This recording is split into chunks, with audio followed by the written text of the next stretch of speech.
Está sendo amplamente debatida na sociedade hoje. Mas não com a dimensão que foi tão... Estava falando de descriminalização ou legalização? Metade da população de Santa Maria não completou 8 anos de escola. Onde está incluído educação, segurança. É esse gancho que eu quero pegar. Por favor, professor, aqui está. Muito obrigado. A gente combinou antes. Né? Olá, amigos. Estamos iniciando mais uma edição do programa Santa Maria Frente a Frente, que tem o apoio cultural de Unimed Santa Maria. Cuidar de você, esse é o plano. Pampeiro, família feliz. Portalbay.com.br, opinião livre é aqui, e Assembleia Legislativa do Rio Grande do Sul. O programa Santa Maria Frente a Frente disponibiliza um e-mail para contatos dos nossos amigos telespectadores, que é o frente@santamaria.tv.br. Os nossos programas, na sua forma inédita, vão ao ar aos sábados às 21h30, com posteriores reprises aos domingos às 23h e ao longo da programação durante a semana. Evidentemente, não é demasia a gente repetir, ainda que todos saibam, que o nosso programa, como de resto toda a programação da TV Santa Maria, podem ser assistidos além deste espaço aqui no canal 19 da NET, pelo site santamaria.tv.br. Para fazer o programa de hoje, estão conosco no estúdio os nossos queridíssimos amigos, parceiros, debatedores, contumazes do programa, o Bruno Seligman de Menezes, que estavam afastados, há algum tempo não nos dava a honra da sua participação aqui. Estava de gancho. De gancho, né? O Bruno, que todo mundo sabe, é advogado, é professor universitário, e essa simpatia que no mínimo Santa Maria e o Rio Grande do Sul admiram, né? No mínimo. Tu me dá por escrito isso? Precisa reconhecer a firma? Não precisa. Jorge Forgiarini tem sido assíduo, né? O Jorge Relativamente assíduo. Tem nos prestigiado sempre, que também é advogado, também é professor universitário. E o nosso queridíssimo Luiz Gifone, que eventualmente tem nos auxiliado no programa, às vezes fica mais tempo afastado, em função, evidentemente, dos temas e das suas dificuldades de tempo, mas que sempre que vem aqui darás uma contribuição brilhante. O Rui, que é administrador, é um homem da área de marketing, eu administrador do Royal Plaza Shopping, né? Isso. E que tem uma visão muito peculiar e é um estudioso de várias questões que se interligam e que levam ao tema de hoje, que é a questão das manifestações populares ocorridas agora, especialmente nos dias 13 e 15, né, com feições um pouco diferentes, mas que de qualquer forma ambos os episódios têm alguma similitude em relação à origem do problema e até em relação a essas manifestações, e nós vamos, evidentemente, os senhores irão, evidentemente, abordar também as consequências, né, o DF, mas havia até um temor de que pudesse haver repetição do ponto de vista do impacto em relação digamos assim, o desenvolvimento desses movimentos nas ruas, as pessoas lembrando lá das manifestações da metade de 2013, em que de alguma forma, por razões que não cabe aqui agora nós tratarmos, até já se tratou disso em outros programas, acabaram alguns daqueles momentos, em alguns daqueles momentos, havendo episódios lamentáveis de violência, etc. Dessa vez nós tivemos movimentos absolutamente tranquilos, sem incidentes graves, né? Dando uma ideia assim de que realmente há uma percepção de que os processos democráticos são os mais ajustados para a busca das transformações. E quando se fala em democracia, evidentemente, se pressupõe a ausência de violência, né? Quem é que quer começar a falar disso? Quem é que quer, e por que lado, por que ângulo da questão? Eu vou me atrever a começar Por para favor. dar cara a tapa aqui. Eu tenho vivido esses últimos dias. Bom, primeiro, boa tarde aos nossos amigos, Candinho, Rui, Jorge, uma satisfação. Ou boa noite para quem está Ou em boa casa, noite, né? Claro. É uma satisfação retornar aqui, porque sempre já que nós estamos falando de democracia, sempre um ambiente democrático aqui, em que oposições divergentes coexistem de forma harmoniosa. Então, eu tenho vivido um momento um pouco ambivalente com relação a esses protestos. Eu até já tenho achado que isso é um defeito, mas um hábito de me manifestar muito, marcar minha posição sempre sobre as mais diversas questões, e isso tem me custado alguns rótulos.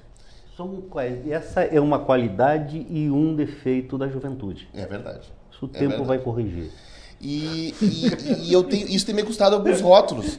E nesses últimos dias tem me custado o rótulo de ser governista por parte da oposição e de ser oposicionista por parte do governo.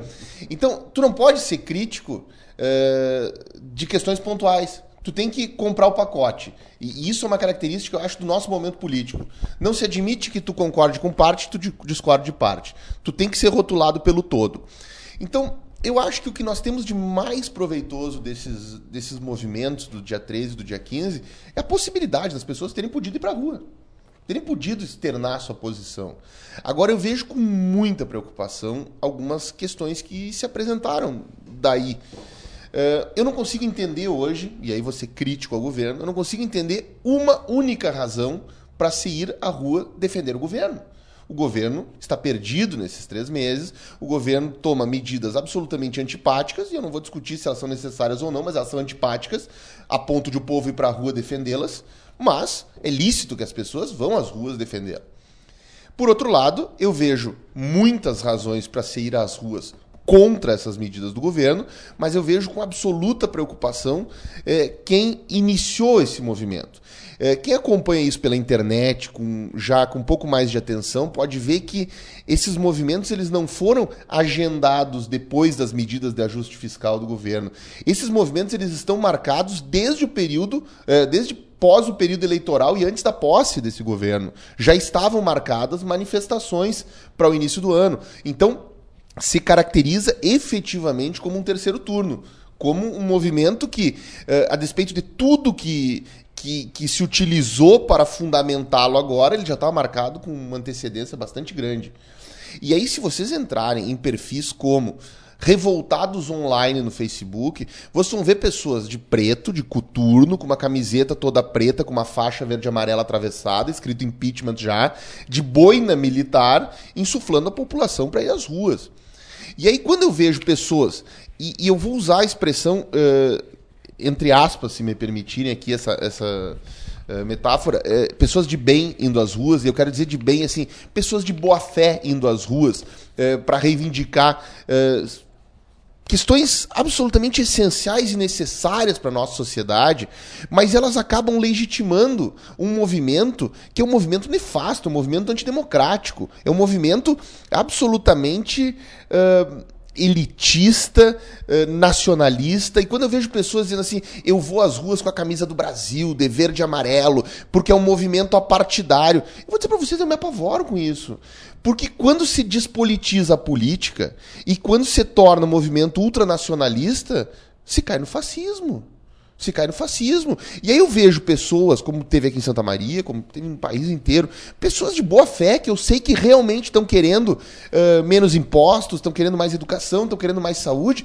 Eles estão legitimando movimentos que é o que nós temos de mais podre na nossa política atual.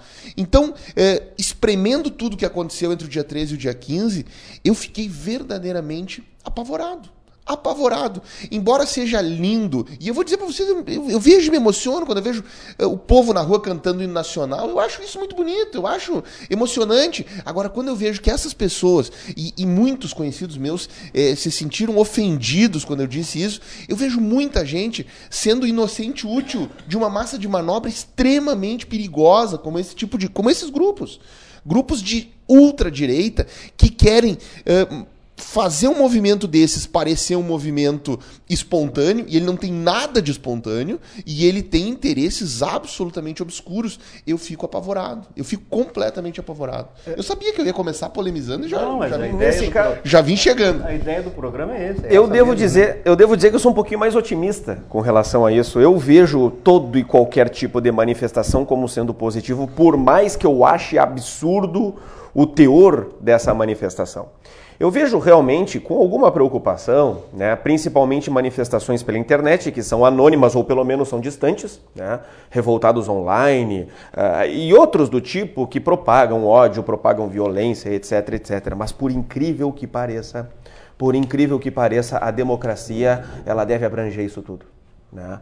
E eu vejo, Thomas Jefferson já diria que o preço da liberdade é a eterna vigilância. Então a gente deve ter presente esse pensamento justamente para que nós nos mantenhamos vigilantes. Nós sabemos que esse tipo de pensamento existe. Só que a gente só vai ter isso presente no momento em que esse pensamento for externado. Eu tenho muito mais medo daqueles cordeirinhos que não falam nada, que dizem que são bonitinhos, que isso e aquilo, e na verdade sim estão mancomunados. Então, eu prefiro sim ter aberto essa manifestação pró-intervenção militar, pró-ditadura, pró-isso, pró-aquilo. Eu prefiro que eles venham à rua para que a gente possa manter a nossa vigilância. Para que a gente possa dizer, só um pouquinho, vocês fiquem no lugar de vocês estão errados por isso e por aquilo. Um diálogo racional é sempre muito importante. Mas sim, eu tenho alguma preocupação. O que eu acho que está acontecendo é que as vísceras da sociedade brasileira estão expostas. E isso é bom. A democracia sempre tem convulsões. Nós estamos passando... O que está acontecendo lá na Alemanha agora, por exemplo, em Nuremberg, se eu não me engano? Ou Dortmund, não me recordo agora. Estão quebrando e estão queimando carros da polícia. Só que, claro, aqui não está tendo devida cobertura. Por quê? Por causa da instalação do Banco Central Europeu. Ou seja, o que acontece no Brasil... Frankfurt, isso aí. O que acontece no Brasil, na verdade, não é uma novidade, muito pelo contrário, é uma manifestação que é democrática, traz problemas, traz empecilhos, é claro que sim, mas são custos que a democracia nos impõe. Winston Churchill já diria também, né, que a democracia é o pior sistema de governo, excluídos todos os outros. O que quer dizer? A gente tem que colher os bônus da democracia, mas ela vai nos trazer os ônus também.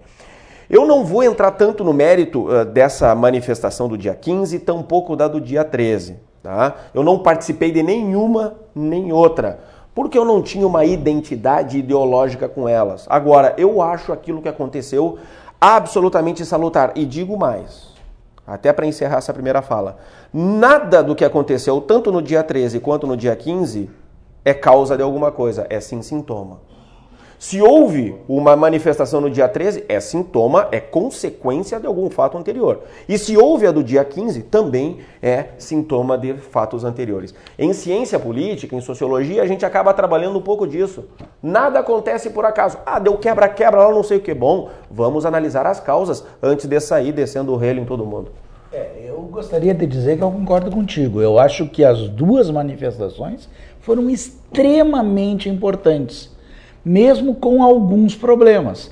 Por que elas são extremamente importantes? Porque elas mostraram que vamos dizer assim, a comunidade brasileira está com problemas e está sentindo na carne. E está assustada. Os caminhos ainda não estão definidos para onde vão. Mas nós temos, e eu concordo contigo, as manifestações são consequências. Então, o que caberia agora? Tanto ao governo quanto à oposição, a avaliar o que surgiu e, a partir daí, tomar as medidas cabíveis necessárias. Por quê? Porque o sintoma é uma doença. E nós temos que ter um cuidado muito grande agora, porque a nossa população está assustada. Nunca nós tivemos uma manifestação no Brasil do tamanho da que houve no dia 15.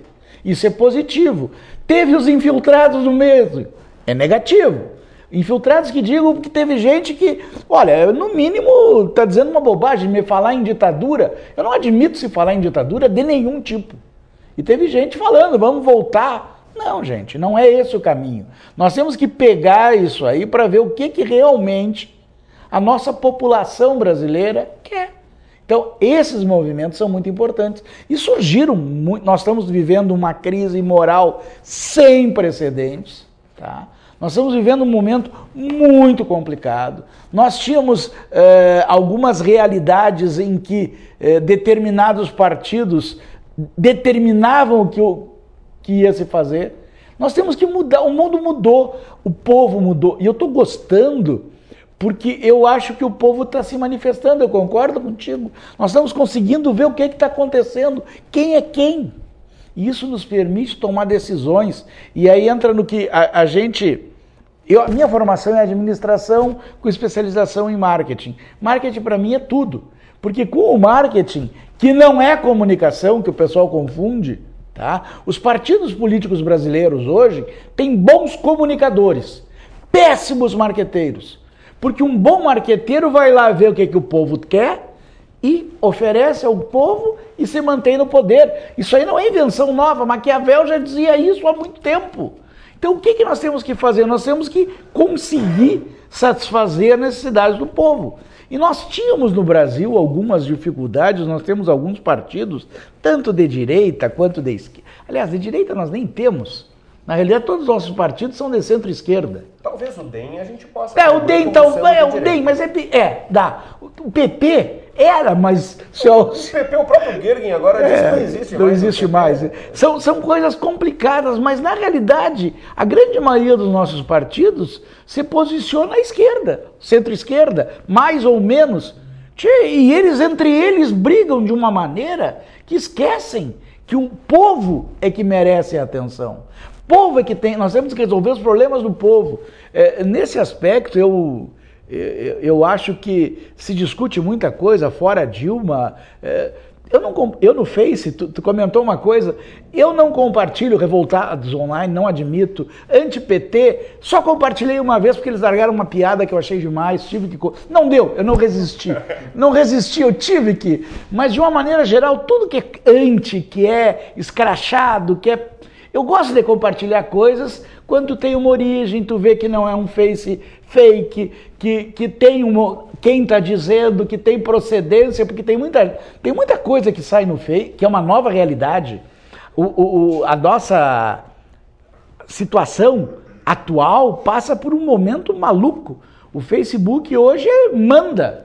Ele entra na casa, todo mundo virou repórter, todo mundo virou jornalista, todo mundo virou fotógrafo, todo mundo virou comentarista social. Mas tem coisas que não são verdades. E nós temos que ter o cuidado de selecionar.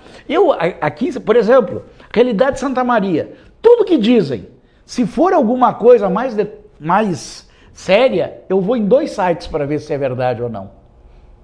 É o Claudemir Pereira, que é um cara extremamente confiável, e o Denis Olim. São sites que tu pode ter certeza, porque dão notícias aí que tu chega até a apavorar.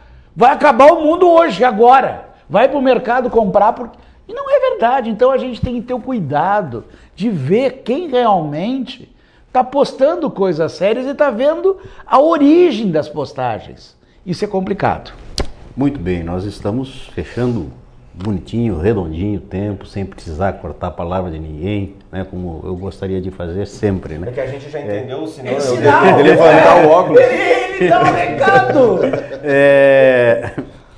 Nós chegamos ao final do primeiro bloco. Eu só gostaria assim, de fazer, a respeito dessa questão do Facebook, eu acho que, eu digo sempre que nós estamos vivendo uma era da intolerância, por várias razões. E isso se acentua no Facebook, estabelecendo mecanismos maniqueístas, né? Quer dizer, ou está comigo ou está contra. Quer dizer, não se admite a possibilidade do diálogo, né? E em relação a serem antipáticas as medidas governamentais, não é apenas tu que as achaste antipáticas.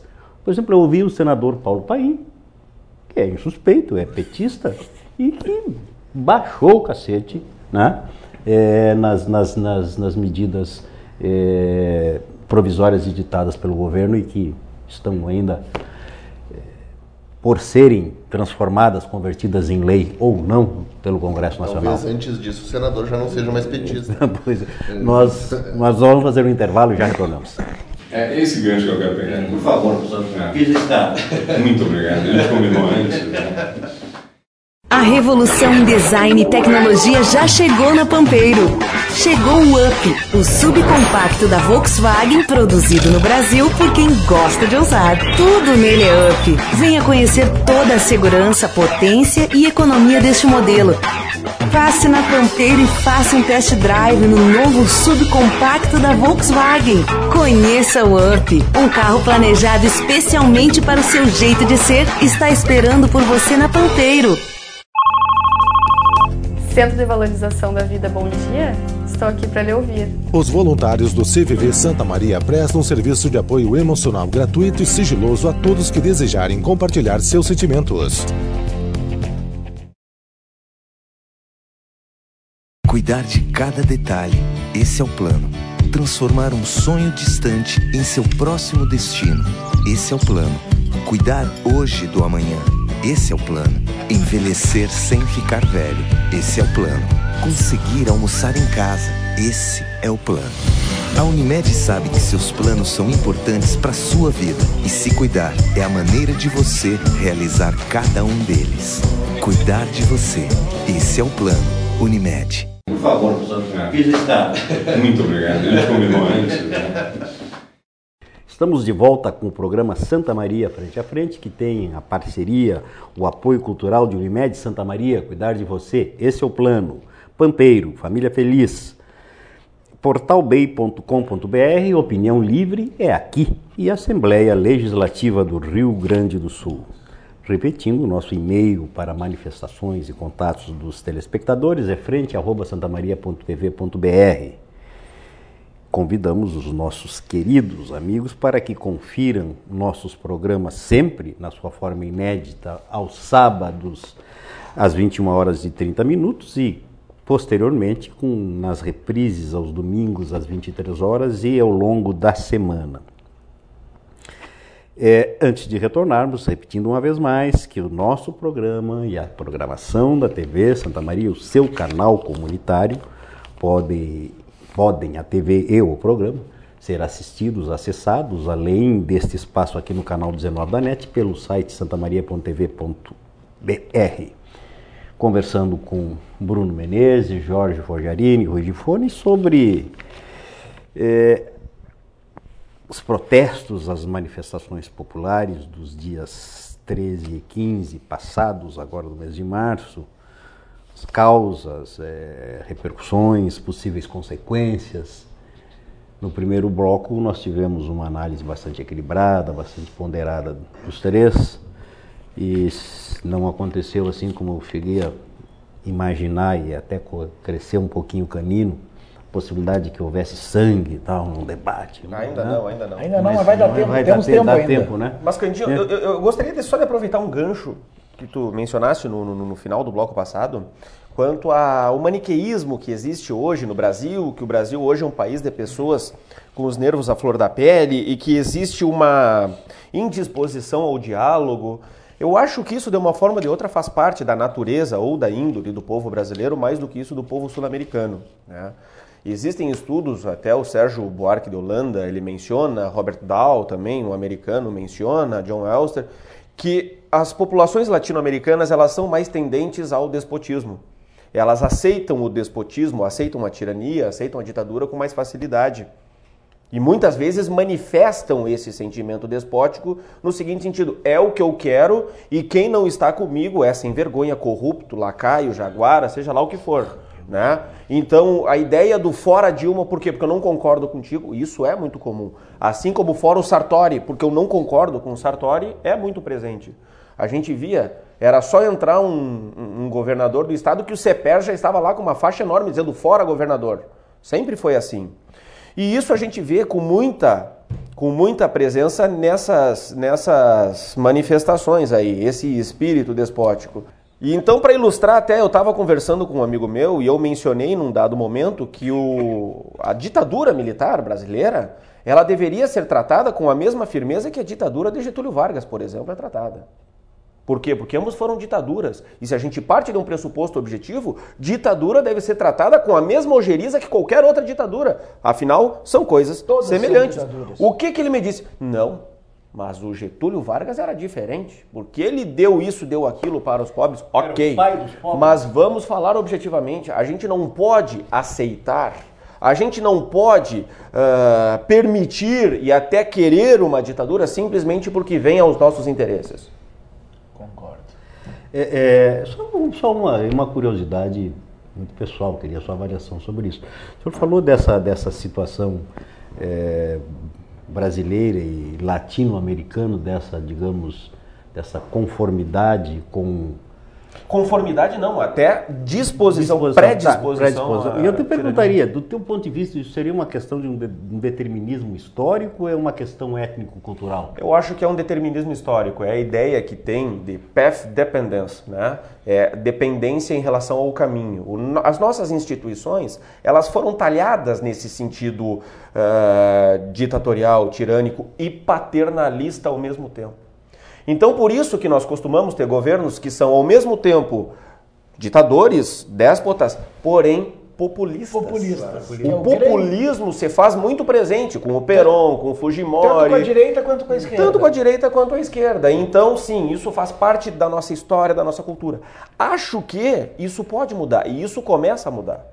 É por isso que essa exposição das vísceras e essa análise que nós estamos fazendo do que há de mais podre na nossa sociedade vindo à tona, eu acho fundamental para a evolução e amadurecimento da sociedade. Fiz bem a escada? Muito.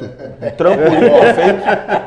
Eu vou pegar o que o Rui disse no final do bloco anterior, que nós vemos uma crise moral. Eu acho que não tem dúvida quanto a isso, mas eu acho que o nosso problema ele está mais localizado na crise política, que pode ter origem na crise moral. Isso não se discute. Nós temos uma crise muito séria de representação. A imensa maioria de quem hoje debate essa política, vamos chamar assim política de Facebook, para dizer uma discussão rasa de política, ainda se apega àquelas definições de esquerda e direita. Então, quando o Rui falou que nós não temos mais direita, nós podemos dizer também que nós não temos mais uma efetiva esquerda. Esse governo, o governo Lula, o governo Dilma, é um governo social-democrata, é um governo de centro-esquerda, com algumas medidas mais voltadas para a esquerda, medidas mais sociais. Mais populista. Pode ser, medidas sociais que tiveram um importante papel nessa transformação social, mas é um governo que seguiu um modelo econômico direitista. Um modelo econômico neoliberal que já havia sido implementado. Centro-direita, centro-esquerda. Querer imaginar que nós estaríamos diferentes com Aécio, eu acho que isso aí é uma ilusão. Nós poderíamos estar em um ou outro aspecto, um aspecto mais voltado a direitos sociais, um aspecto mais voltado a políticas públicas. Agora, o modelo econômico é um modelo que vem sendo seguido desde a implementação do Plano Real. Sem dúvida. Do Plano Real. Então, só que ainda assim se associa esse governo, governo da esquerda. Eu ouvi coisa, uma ditadura bolivariana. Isso é um absurdo. Isso é um absurdo. Só que aí nós temos o seguinte, nós temos as manifestações de junho, que os estudiosos das ciências sociais dizem que isso dividiu o nosso país no século XXI entre antes de junho de 2013 e depois de junho de 2013. Só que se nós examinarmos isso francamente, ele foi, sim, um movimento social de reivindicação de transporte a preço justo, e ele foi encampado pelas elites naquelas imagens maravilhosas da Avenida Paulista tomada, do Congresso com aquelas sombras. Aquilo foi um movimento produzido pela mídia. Ele teve uma origem popular, mas ele foi encampado pelas elites posteriormente para dizer que aquilo era um grande movimento de insatisfação contra a corrupção, contra tudo mais. Só que ao mesmo tempo em que nós vimos movimentos sociais, vamos chamar assim movimentos sociais tão somente, reivindicando maior probidade, menos corrupção, transporte de qualidade, mais saúde, nós vimos em 2014 o Congresso mais conservador da história democrática brasileira sendo eleito. Então vem cá, tu vai para as ruas em 2013, em junho, e em outubro de 2014 tu elege um Congresso mais conservador. Vai para mudar e depois Exato. Aí então, é que está o detalhe. Aí é que está grande detalhe da coisa. Os movimentos sociais de 2013 não foram analisados da maneira como deveriam.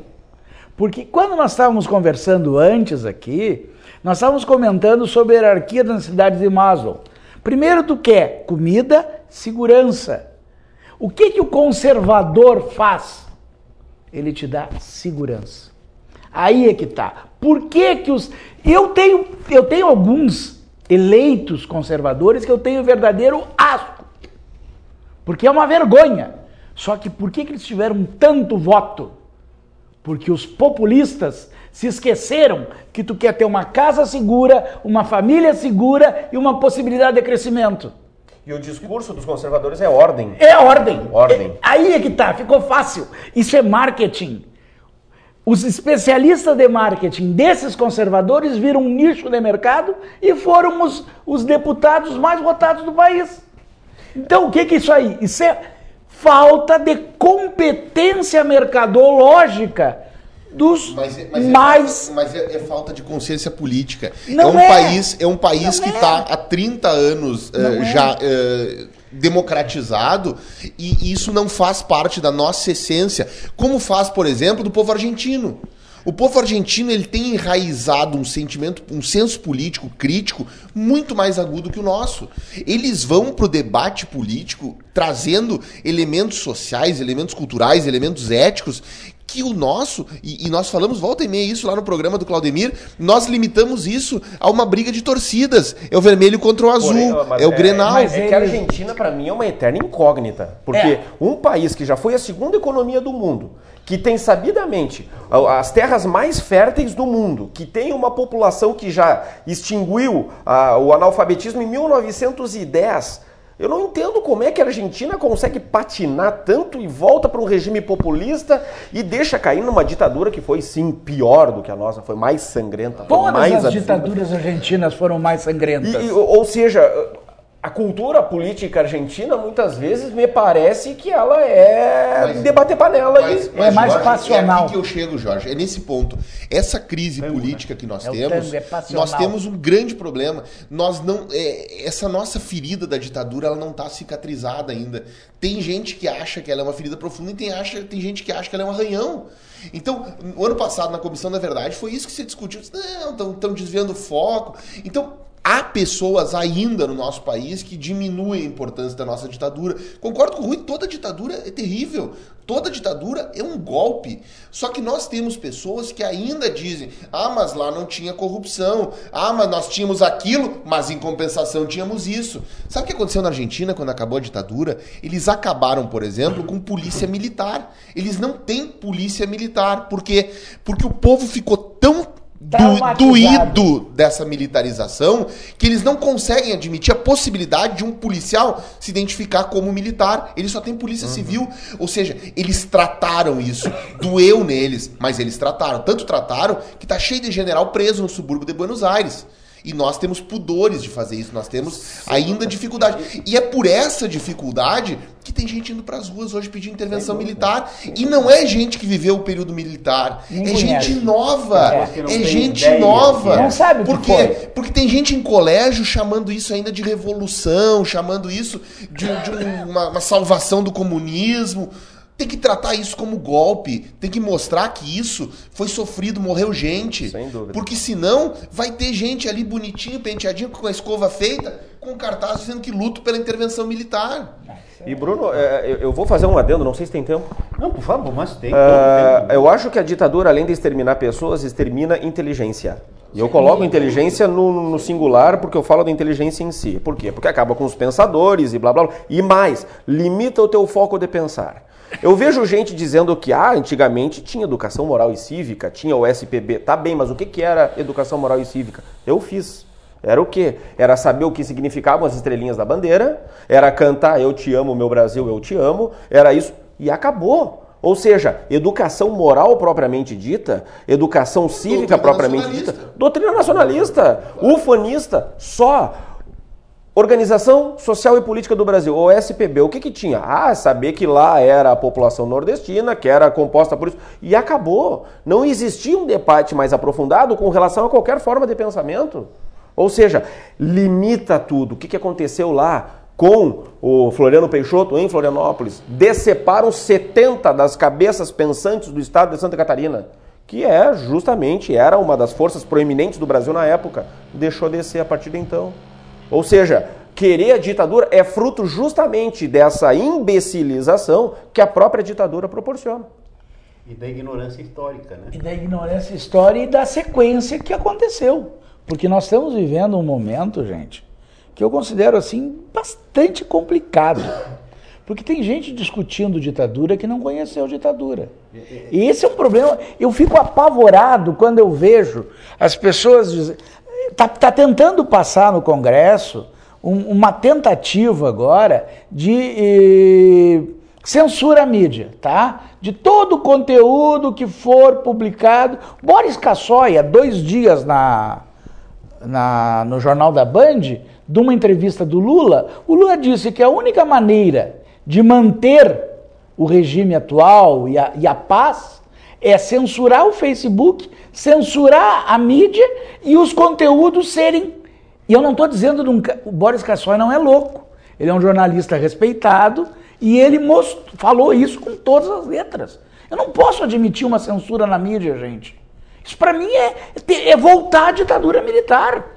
Então eu vivi isso. Eu não aceito isso. E eu acho que é esse o ponto, eu concordo plenamente contigo. Pode. Eu acho que nós discutimos isso ano passado, logo após as eleições, que democracia não é ir às ruas e votar tão somente. Não. Democracia é ter os poderes todos independentes e abertos, Totalmente. É ter a imprensa livre, instituições sérias funcionando. Exatamente. Então...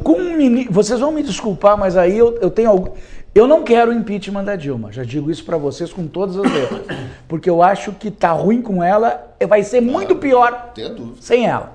Então, o que eu quero é que ela acerte algumas coisas.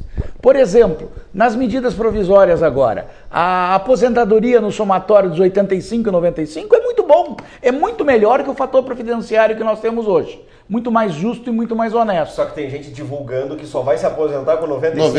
Isso é uma piada. Pois é. Não, isso aí... Não, mas que não é piada, eu acho que isso é a nossa política que nós temos hoje. Não, isso aí é uma piada.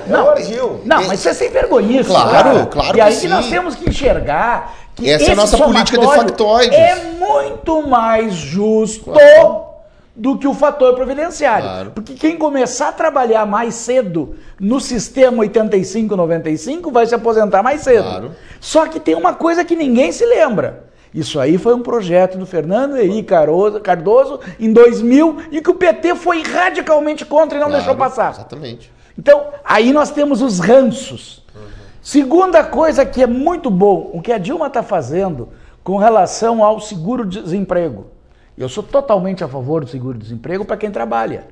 Tinha gente que trabalhava 6 meses, pegava seguro-desemprego, trabalhava mais 6, pegava o seguro-desemprego. Com essa mudança no seguro-desemprego que ela está propondo, tu vai ter que trabalhar 24 meses, tu tem direito, porque eu acho que não é justo uma pessoa que fica desempregada ficar tirado, mas ele tem que trabalhar. Então essa mudança de 24 meses, depois 18 e depois 6, para te poder pegar o seguro-desemprego é muito boa. Em compensação, a pensão para a viúva é uma piada, gente. Ela tem das 3 medidas na área previdenciária, 2 são ótimas, na minha percepção, como administrador. Tá? Até porque nós temos que salvar a Previdência. Agora, nós também não podemos deixar uma viúva recebendo meia pensão, porque ela não vai pagar meio aluguel, o filho não vai pagar meia escola, meio ônibus, nem nada. Então nós temos que ter... é como tu disse, tem coisas boas e coisas ruins. Nós temos que peneirar. O que é bom, vamos assumir. Agora, o que é ruim, nós temos... Aí entra o ponto, Rui. Eu acho que o papel da oposição é chegar junto. A oposição, ela tá sem cabeça. Ela não dá para dizer que o Aécio Neves é hoje uma oposição. Foi. Agora acabou. Eu acho que o papel é o Fernando Henrique Cardoso, que ainda é uma referência. Ele vai ter que promover uma aproximação para viabilizar as mudanças necessárias. Porque se continuar relutando com isso, nós vamos continuar com esse partido cindido. Nós precisamos promover no Brasil uma grande união nacional. Nós temos que fazer, e a gente não dá para ele o devido valor que teve o Itamar Franco. Nós tivemos um impeachment, tá? O Collor saiu justo. Depois ele foi absolvido, tal, mas não tinha condições dele continuar. O Itamar propôs uma conciliação nacional e nós tivemos um plano real costurado no Congresso, às claras. e deu certo. Aliás, eu acho uma grande injustiça histórica que se faz com um mineirinho esse, seu Itamar Franco, é essa história do Plano Real. Todo mundo vincula o Plano Real a Fernando Henrique Cardoso. O presidente da República era Itamar, não era o FHC. Não. Ele que teve. E aí... E se a Receita Federal hoje é uma potência e a Procuradoria é uma potência, foi em grande parte em função do Itamar. Nós precisamos, professor, fazer mais um intervalo. Já demito na conta do cantinho isso aí. É esse gancho que eu quero pegar. Por favor, professor. Muito obrigado. A gente combinou antes. Cuidar de cada detalhe, esse é o plano. Transformar um sonho distante em seu próximo destino, esse é o plano. Cuidar hoje do amanhã, esse é o plano. Envelhecer sem ficar velho, esse é o plano. Conseguir almoçar em casa, esse é o plano. A Unimed sabe que seus planos são importantes para a sua vida e se cuidar é a maneira de você realizar cada um deles. Cuidar de você, esse é o plano. Unimed. A revolução em design e tecnologia já chegou na Pampeiro. Chegou o Up, o subcompacto da Volkswagen, produzido no Brasil por quem gosta de ousar. Tudo nele é Up. Venha conhecer toda a segurança, potência e economia deste modelo. Passe na Pampeiro e faça um test drive no novo subcompacto da Volkswagen. Conheça o Up, um carro planejado especialmente para o seu jeito de ser, está esperando por você na Pampeiro. Muito obrigado. A gente combinou antes. Estamos de volta para o último bloco desta edição do programa Santa Maria Frente a Frente, que, como sempre, tem o apoio cultural de Unimed Santa Maria, cuidar de você. Esse é o plano. Pampeiro, família feliz, portalbay.com.br, opinião livre é aqui, e Assembleia Legislativa do Rio Grande do Sul. Nosso e-mail para contatos nossos amados telespectadores é frente@santamaria.tv.br. Fazendo o programa conosco hoje, o Edifone, Jorge Forgiarini e Bruno Menezes. E estamos tratando, já houve variações, já houve intercorrências várias em relação aos fatos nascidos na proposta original do programa, que seria debater a questão das manifestações populares, dos protestos dos dias 13 e 15. Uma parte, evidentemente, dessas manifestações todas tem a ver com a questão da corrupção, né? Isso, pelo menos, parece ser o senso comum e parte da motivação dos ditos protestos se deveria a essa tentativa de criar condições para que haja um enfrentamento diferente da questão da corrupção. Depois das manifestações, a presidenta da República, juntamente com o ministro da Justiça, fez a divulgação de medidas ditas anticorrupção. E eu perguntaria para vocês, se na avaliação de vocês, a percepção do governo em relação aos fatos se mostra lúcida, adequada, satisfatória, ou as coisas tendem a continuar do mesmo jeito nesse aspecto? Bom, eu vou confessar para vocês que eu me assustei com aquele pacote de medidas anticorrupção no dia seguinte. Porque de duas, uma. Ou ele foi feito nas coxas, ou ele estava engavetado. Então, qualquer uma das duas é muito perigosa. Porque sair uma medida assim no dia seguinte é porque alguma coisa tem de errado. Ou ele foi feito sem ter sido amadurecido, sem ter sido debatido, ou ele estava engavetado e podia ter saído antes. Agora, de todos esses protestos, eu acredito que nós temos um ponto positivo, que é a possibilidade das pessoas protestarem. Eu não vejo com tanto otimismo como o Jorge de conseguir identificar as pessoas. Eu acho que é perigoso ter radicais de tudo que é lado nas ruas. Por quê? Porque são esses que acabam atraindo mais atenção, acabam cooptando aqueles mais inocentes, aqueles que ainda não têm uma formação, porque são sempre esses discursos que seduzem mais. mais. É o discurso ou da extrema esquerda ou da extrema direita. Então eu vejo com preocupação. Acho que o junho de 2013 ele teve um papel que é de tirar do armário esses fantasmas. É importante, mas esses fantasmas eles estão se reproduzindo. Agora, nada entre o dia 13 e o dia 15 foi mais bizarro que aquela entrevista coletiva dos 2 ministros da Dilma. Aquilo ali foi um troço. Do Rosseto em especial. Do Rosseto em especial. Eu acho em que especial. O José Eduardo Cardoso O Cardoso começou bem, agora o Rosseto, ele desceu para a terra naqueles últimos minutos. Ele não participou do que acontecia no país. Ele tentou deslegitimar o movimento, dizendo que era um movimento de classe média, e era, mas não tem problema. Classe média tem direito de se manifestar, não tem? Então, o governo tem que ouvir os anseios de todos.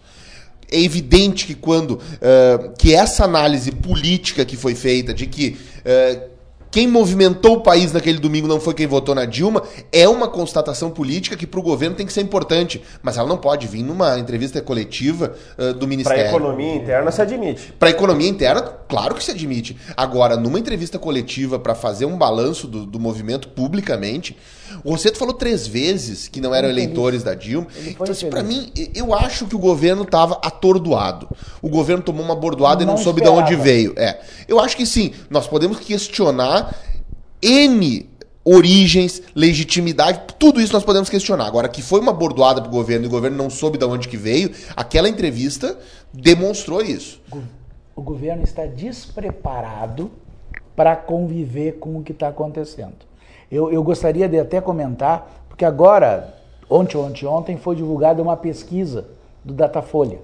Essa pesquisa do Datafolha está mostrando que quem estava na rua não era só classe C, que tinha muita gente de classe D e E, e que a aceitação da Dilma, inclusive no Nordeste, caiu para 16%, e no resto do Brasil para 13%. Então são números, eu tenho minhas restrições, o Candinho sabe, a algumas pesquisas, porque de repente chega alguém, encomenda a pesquisa ou encomenda outra pesquisa e o resultado dos institutos muda. Eu ando decepcionado com os institutos de pesquisa no Brasil. Tá? Não vou deixar de dizer isso para vocês, porque eu acho uma vergonha o que nós estamos passando. Tá? Eu acho que não está tendo a responsabilidade, a credibilidade que deveria ter. Mas, de qualquer forma, até que alguém encomende outra pesquisa e pague para mudar o resultado, nós temos esse resultado que, em princípio, é verdadeiro.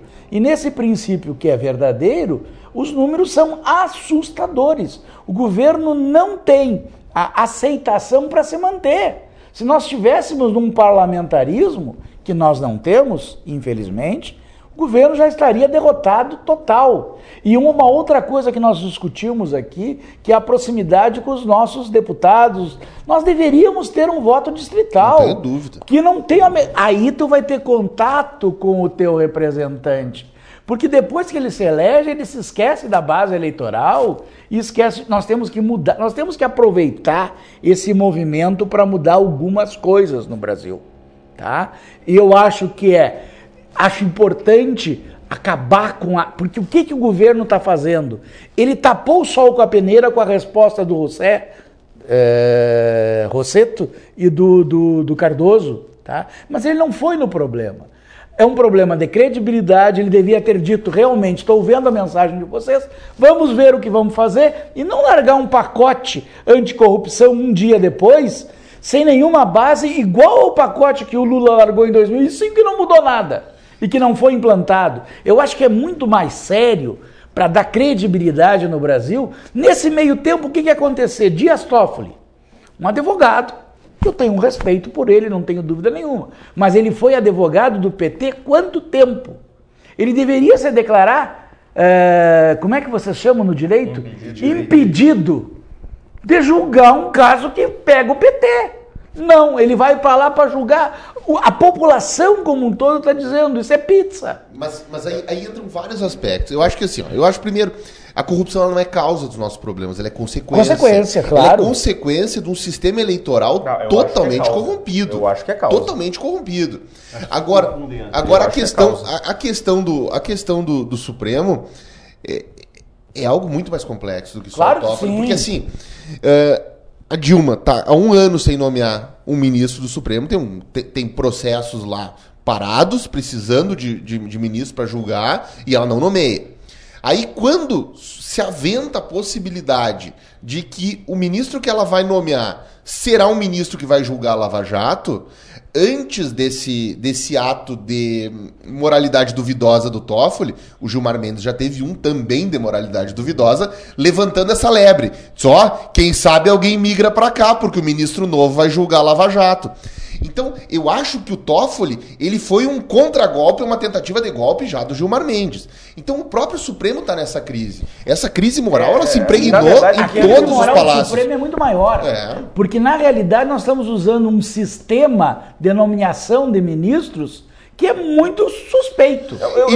Eu gosto. Agora, eu acho que o Senado deveria assumir a sua prerrogativa, o seu poder de realmente fazer uma sabatina que fosse correta. O problema é a sabatina. Agora, voltando aqui às manifestações, eu acho, sinceramente, difícil que a aprovação da Dilma esteja em apenas 13%. Eu acho que ninguém sai de 51% para 13% em 3 meses. Acho que alguma coisa está mal computada. Bom, mas vamos lá. Pode, porque eu não confio no Instituto de Pesquisa, mas subiu a carne, subiu a gasolina, subiu o gás. Exato. Mas ainda sabemos... Doeu no bolso, meu amigo. O órgão mais sensível do ser humano é o bolso. Mas ainda sabemos que o PT tem aqueles 25%, 30% que são fiéis. Nós sabemos. E eles, numa pesquisa, iriam dizer, sim, estou com ela. Ah, não está muito bem, coloco como regular. É a aprovação. Agora, eu acho que a esquerda, ela está aderindo ao mesmo erro, mesmo equívoco que a direita, suposta direita, cometia até então. Ao invés de ir contra o argumento, ir contra as pessoas. E dizia, a esquerda é aquele bando de jaguar, um pobretão que vive de Bolsa Família. Agora a esquerda diz o quê? É a elite branca, coxinha, é a elite da classe média, que não sei o quê.